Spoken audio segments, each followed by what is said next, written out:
સાહેબ એ જણાવો કે તમારું બાળપણ કેવું રહ્યું, સ્કૂલિંગ કેવું રહ્યું અને એ સ્કૂલિંગની અંદર તમારા સંસ્કાર કેવા રહ્યા? એટલે ચાલીને જવું પડતું અને લગભગ 10મા અને 11મા ધોરણ સુધી તો અમે હાફ પેન્ટ પર જતા. કે એસબીઆર સ્કૂલ ની મેઇન ફોર્મ્યુલા શું છે અને એના વિચારો અને વિઝન શું છે?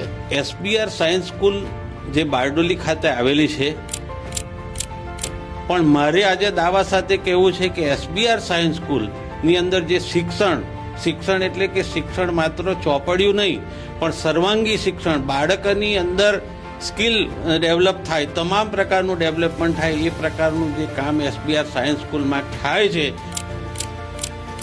સાહેબ દર વર્ષે એસબીઆર માંથી સેન્ટર ટોપર્સ અને અનેક ટોપર્સ બહાર આવે છે. આ સફળતા પાછળ કયું મેજિકલ ફોર્મ્યુલા કાર્ય કરે છે એ તમે થોડું જણાવો.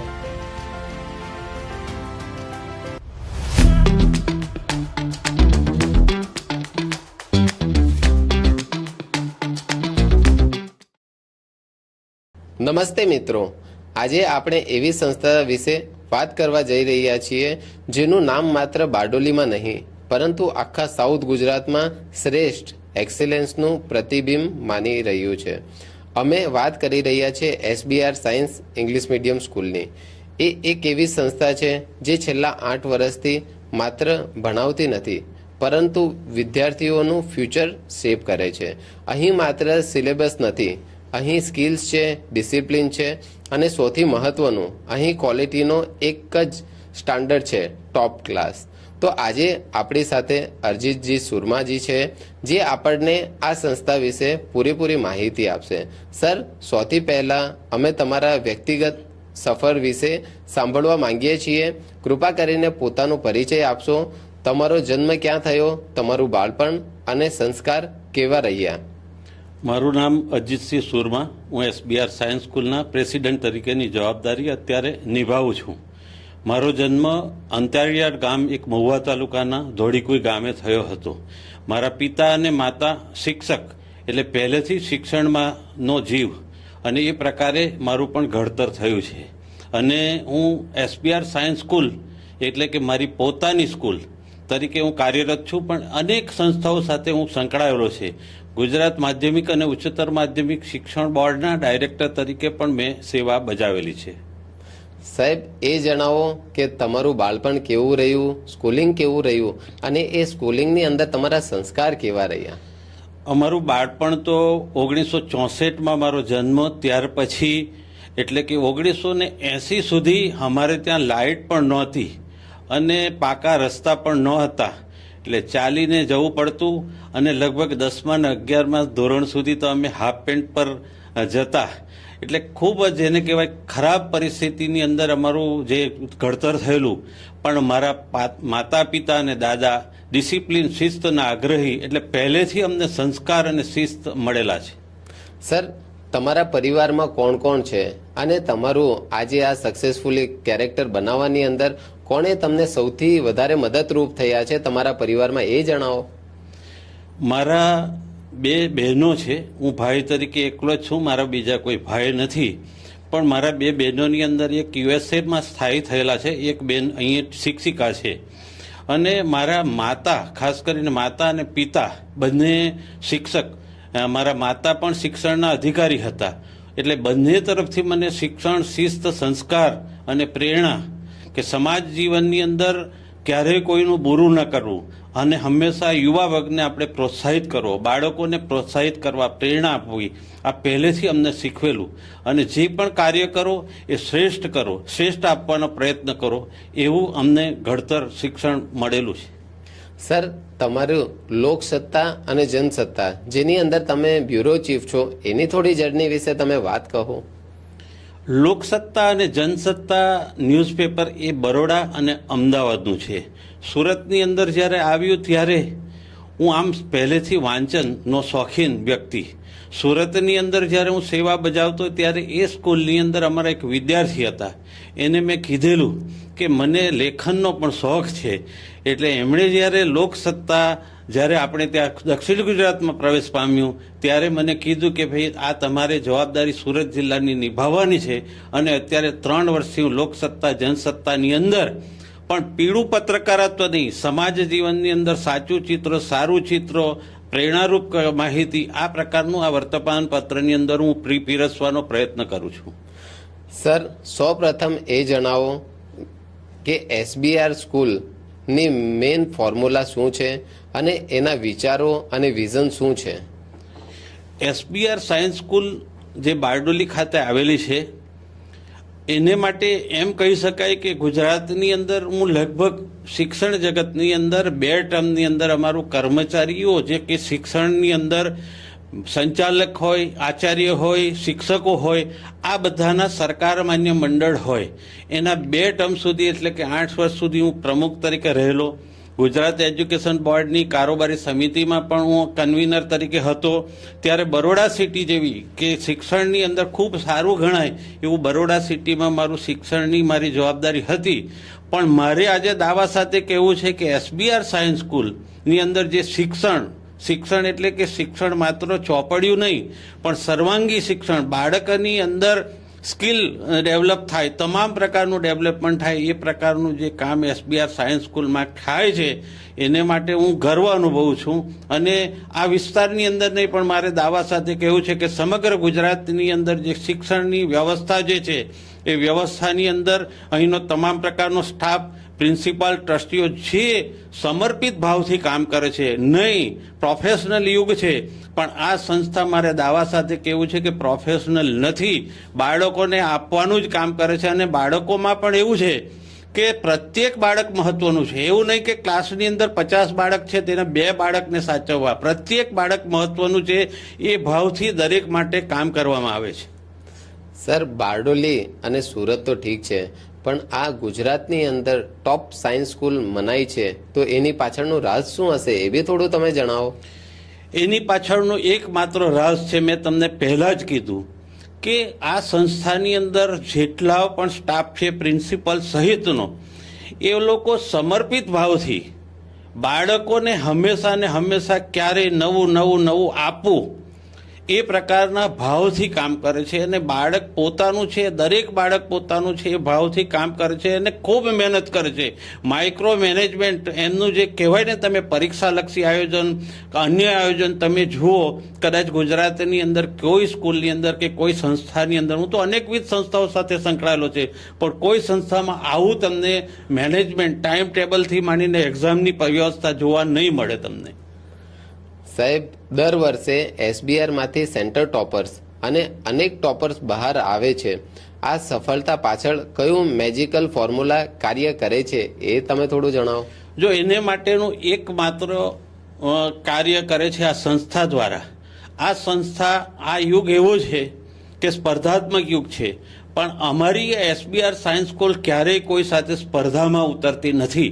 પણ અગાઉના વર્ષોની અંદર જે કામગીરી થયેલી છે, શિક્ષણની અંદર કામગીરી થયેલી છે, સર્વાંગી શિક્ષણમાં કામગીરી થયેલી છે, એ બધી કામગીરીઓને અગાઉના વર્ષોનો અનુભવ, કામગીરી એને સરખામણી કરીને એની બેટર કરવાનો, ભવિષ્યની અંદર બીજા વર્ષે સારું કરવાનો પ્રયત્નો આજ એની સફળતાની નિશાની છે.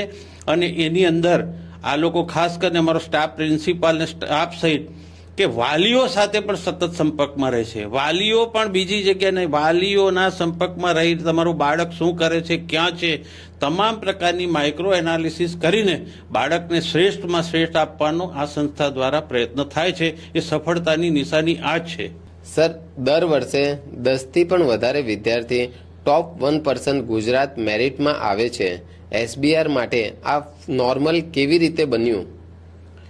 મેં તમને અગાઉ પણ કીધું કે આ સંસ્થાની અંદર તમામ કર્મચારીઓ, પ્રિન્સિપલ, શિક્ષણ સ્ટાફ સમર્પિત ભાવથી કામ કરે છે.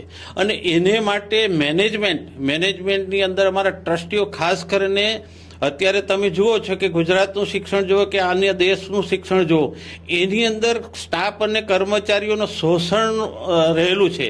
જ્યારે અહીંયા એવું જરાક પણ નથી. જ્યાં સેલરી 25,000 આપવાની હોય છે ત્યાં 50,000ની સેલરી આપે છે. એટલે પેલા જે કર્મચારી કે શિક્ષક છે એનામાં ભાવ છે કે આ મારી સ્કૂલ છે. અને એટલા માટે જ અહીં એક વાત તમને નોંધ કરાવું કે બીજી બધી જગ્યાએ સ્પર્ધાત્મક યુગની અંદર 2 બાળકો 5 બાળકોની જે ટેલેન્ટ છે ખરેખર ગોડ ગિફ્ટ છે એની ટકાવારીને ધ્યાનમાં રાખીને રિઝલ્ટ બતાવવામાં આવતા હોય છે. જ્યારે અમારી આ સંસ્થાની અંદર 60 વિદ્યાર્થી છે, એ 60 વિદ્યાર્થીની અંદરથી 90% વિદ્યાર્થીઓ એટલા ટેલેન્ટ બનાવવામાં આવે છે અને શિક્ષણ આપવામાં આવે છે, અહીંની તૈયારી કરવામાં આવે છે. આ સંસ્થા તરફથી બાળકો માટે જે કરવામાં આવે છે એવું મેં અગાઉ પણ કીધું કે કોઈ જગ્યાએ કરવામાં આવતું નથી. સર, આ વર્ષે 7 વિદ્યાર્થીઓનું MBBSમાં સિલેક્શન થયું. BAMS, BHMS, BDS અને એન્જિનિયરિંગમાં પણ રેકોર્ડ બ્રેકિંગ રિઝલ્ટ આવ્યું. આ પાછળનું સાચું રીઝન શું હશે સાહેબ? એ તમે અંદર ખાનેનું માહિતી બતાવો સાહેબ અમને. જો તમને કે આ જે આટલા વિદ્યાર્થીઓની અંદર મહત્તમ વિદ્યાર્થીઓ MBBS કે જેને ટોપ કેટેગરી ગણાય, બરાબર, બાકીની પણ જે એન્જિનિયરિંગ સિવાયની લાઈન અથવા આયુર્વેદિક ડોક્ટર કે બીજી ફેકલ્ટીઓમાં જે ઉચ્ચ અભ્યાસ કહેવાય એની અંદર જે અમારા બાળકો જાય છે એનું મેં તમને કીધું એકમાત્ર કારણ બીજું કોઈ નથી કે શિક્ષણ માટેનો જે ભૂખ છે અહીંના શિક્ષકો આચાર્યોને અને બાળકોને આપે છે, બાળકોને પીરસે છે, સતત અવિરતપણે એ લોકોને અભ્યાસ કરાવતા રહે છે. બીજી જગ્યાએ તમે જોજો કે પરીક્ષાની તૈયારીઓ અમારે ત્યાં આખું વર્ષ સતત અને સતત નવીનપણે અનેકવિધ પ્રવૃત્તિઓ, અનેકવિધ શિક્ષણની એ કરવામાં આવે છે. અહીંના જે અમારા મેનેજમેન્ટના ટ્રસ્ટી જે છે હિતેન્દ્રભાઈ પાંડે એવા અભ્યાસુ છે કે લગભગ દરરોજ રાતે એ 2 વાગે સૂતા હોય પણ દરરોજ બીજે દિવસે એમનો નિશ્ચય હોય કે સવારે બાળકોને કંઈક નવું આપવું. એટલે લગભગ અઠવાડિયામાં 5 દિવસ એ નવું ને નવું આપતા હોય છે. એ ક્યાંય તમને જોવા ના મળે. લોકો કહે છે SBR પાસે સૌથી બેસ્ટ લેબ છે અને અહીં પ્રેક્ટિકલ પ્રેક્ટિસ સૌથી વધારે થાય છે. આ વર્ષે તમારું શું કહેવું છે? અમારે ત્યાં જે લેબ છે ને સાહેબ, મારે તમને કહેવું છે કે આવી અદ્યતન લેબ ક્યાંય તમને જોવા ન મળે. બાળક 9મા ધોરણમાં દાખલ થાય ત્યાંથી 12મા ધોરણ માટે એણે કોઈ જગ્યાએ માથાકૂટ ન કરવી અને એનું નિશ્ચિત ટેબલ હોય, સાધન સામગ્રી અદ્યતન હોય અને એને માટે અમારા ટ્રસ્ટી મંડળ અને પ્રિન્સિપાલ જરૂરિયાત પ્રમાણે આખા દેશની અંદર એનું શિક્ષક કે પ્રિન્સિપલ નોંધ લે છે અને એ બાળકને તે પ્રકારની તૈયારી એ MBBSમાં જવાય છે તો MBBS માટેની તૈયારી, ટેકનિકલ શિક્ષણ માટે હોય તો ટેકનિકલ શિક્ષણની તૈયારી, આ પ્રકારની જે તૈયારી છે ને એ એવી રીતના કરવામાં આવે છે કે બાળક ભવિષ્યની અંદર ક્યારેય પાછું ન પડે. અને આજે તમે જોઈ શકો કે SBRની અંદર જેટલા પણ વિદ્યાર્થીઓ ભણી ગયેલા છે, આજે SBR સંસ્થાના અમે પણ ગર્વ લઈએ છીએ, પણ એ વિદ્યાર્થીઓ કહે છે કે અમારું જે ભવિષ્ય બન્યું છે એ SBRને કારણે છે. આજકાલ ઘણી સ્કૂલો ફ્રી સ્કેમ્સ અને સ્કોલરશિપ આપી વિદ્યાર્થીઓને એટ્રેક્ટ કરે છે. SBR આવી સ્કીમ્સ કે ફ્રીબીઝ શા માટે નથી આપતું સાહેબ? એ બી તમે થોડું જણાવો. મિત્ર, મારે તમને એ જણાવવું છે કે SBR સાયન્સ સ્કૂલ બારડોલીની એકમાત્ર સ્કૂલ છે અને ગુજરાતની પણ સાયન્સની એકમાત્ર સ્કૂલ મારે કહેવી જોઈએ કે જેને કહેવાય નોન ગ્રાન્ટેડ સ્કૂલ. એવી સ્કૂલ છે કે એની અંદર ક્યારેય કોઈ પ્રલોભન નથી. વિદ્યાર્થીઓને ઉચ્ચ અને સારું ગુણવત્તાવાળું શિક્ષણ આપવું એ અમારો ધ્યેય છે અને એ ક્યારેય કોઈ પણ સ્પર્ધાત્મક એમાં માનતી નથી. અમે સ્પર્ધામાં પડતા જ નથી. અને આ બધું જે તમે જે કહેવાય ને એ પ્રકારનું એક શિક્ષણની અંદર દૂષણ છે. કારણ કે તમે સારા વિદ્યાર્થીઓને ફ્રી શિક્ષણ આપીને સ્કૂલની અંદર ખેંચી લેવામાં આવે અને એ પછી પર્સન્ટેજ આવે, એના ફોટાઓ મૂકવામાં આવે ને પછી બતાવે કે અમારી શ્રેષ્ઠ સ્કૂલ છે. પણ વિદ્યાર્થી સંખ્યા જોજો મિત્રો કે 60 વિદ્યાર્થી હોય તેમાં અમારા 58 વિદ્યાર્થી ટકાવારીમાં ટોપ પર હોય. જ્યારે પેલો જે ફોટા બતાવે છે ને એ સ્કૂલની અંદરથી 60 વિદ્યાર્થીમાંથી 4 જ વિદ્યાર્થી હોય, બાકીના 56નું રિઝલ્ટ તમે મેળવી શકો. એટલે અમે સ્પર્ધામાં ક્યારેય મિત્રો ઉતરતા નથી અમે જે છે તે શ્રેષ્ઠ આપવાનો અમારા રીતને પ્રયત્ન કરીએ અને આગલા વર્ષનું અમારું પરિણામ છે એને ધ્યાનમાં રાખીને બીજા વર્ષની કામગીરી કરીએ છીએ. સર, તમે ઘણી વખત કહો છો સ્કૂલ્સ બે પ્રકારની હોય છે, સ્ટુડન્ટ બેઝ સ્કૂલ્સ અને સ્કૂલ બેઝ સ્ટુડન્ટ. આ ફિલોસોફીને આપણે આપણા લિસનર્સ માટે સમજાવશો જરા સાહેબ? મિત્રો, આ જે પ્રકારની વાત છે એ ગુજરાતની અંદર નહીં પણ આપણા સમગ્ર દેશની અંદર આપણે જોઈ શકીએ છીએ. પરંતુ એ બધી પરિસ્થિતિથી અમે દૂર રહીને અમે આ બધી સ્પર્ધા સરખામણું એમાં પડતા જ નથી. અમે અમારી સ્કૂલની અંદર બાળકોને કે એસબીઆર સાયન્સ સ્કૂલો જે બાળક છે એને હંમેશા શ્રેષ્ઠ શિક્ષણ આપવાનો પ્રયત્ન કરીએ છીએ. અને તે પણ નવી શિક્ષણ નીતિ જે આપણી અમલીકરણ દેખાઈ રહ્યું છે એ નવી શિક્ષણ નીતિ તો મિત્રો અત્યારે જે હજુ એની અમલીકરણની 100% થયું નથી, પણ તે પહેલાં નવી શિક્ષણ નીતિની અંદર જે આમેજ જે ઘણી બધા આમુખ છે એને ધ્યાનમાં રાખીને અમે શિક્ષણ આપવાનો પ્રયત્ન ઘણા વખત પહેલાંથી કરવા માંડેલા છે. આજના કટ થ્રોટ કોમ્પિટિશનના સમયમાં એસબીઆરની લોંગ ટર્મ પ્લાનિંગ અને સ્ટ્રેટેજી શું છે સાહેબ, એ બી થોડું જણાવો તમે. એસબીઆર સાયન્સ સ્કૂલનો એક જ મોટો છે કે વિદ્યાર્થીને ગુણવત્તાવાળું શ્રેષ્ઠ શિક્ષણ આપવું અને એ દિશા માટે ભવિષ્યની અંદર પણ અમારી એવી તૈયારી છે કે કદાચ અમે ગુજરાતની અંદર શ્રેષ્ઠ શિક્ષણ આપીને, સ્પર્ધામાં નહીં, શ્રેષ્ઠ શિક્ષણ આપીને, ગુણવત્તાવાળું શિક્ષણ આપીને આ દેશનો યુવાન આ સંસ્થામાંથી જે બહાર પડે આ રાષ્ટ્ર ભાવનાવાળો નીકળે, શ્રેષ્ઠ નીકળે, એની માતા પિતાનું ઘરનું નામ રોશન કરે અને એનો સર્વાંગી વિકાસ થાય વિદ્યાર્થીનો, એ દિશામાં જ અમે સતત કાર્યશીલ છીએ. સર, એક સવાલ મેં તમને મારા તરફથી પૂછવા માંગુ છું. તમે એક પરફેક્ટ ભાઈ બી છો, તમે એક પિતા બી છો અને એક તમે મેન્ટર બી છો. તો આજના જે સ્ટુડન્ટ્સ છે તેને તમે શું સંદેશ આપવા માંગશો જેનાથી એનું ભવિષ્ય ઉજ્જવળ થઈ જાય, એના વિશે તમે થોડું કહો. મારે તો આજના યુવાનો ખૂબ હોશિયાર છે. યુવાનોની જે ખામીઓ કાઢે છે પણ હું ખામીઓ કાઢતો નથી, પણ યુવાનો થોડા ફાસ્ટ છે. ટેકનોલોજીનો યુગ છે. ટેકનોલોજીના યુગની અંદર આપણે જેને કહેવાય કે કોમ્પ્યુટરના ડેટાને અપડેટ રાખીએ તેમ આપણા પોતાના જાતના ડેટા પણ અપડેટ રાખવા પડે.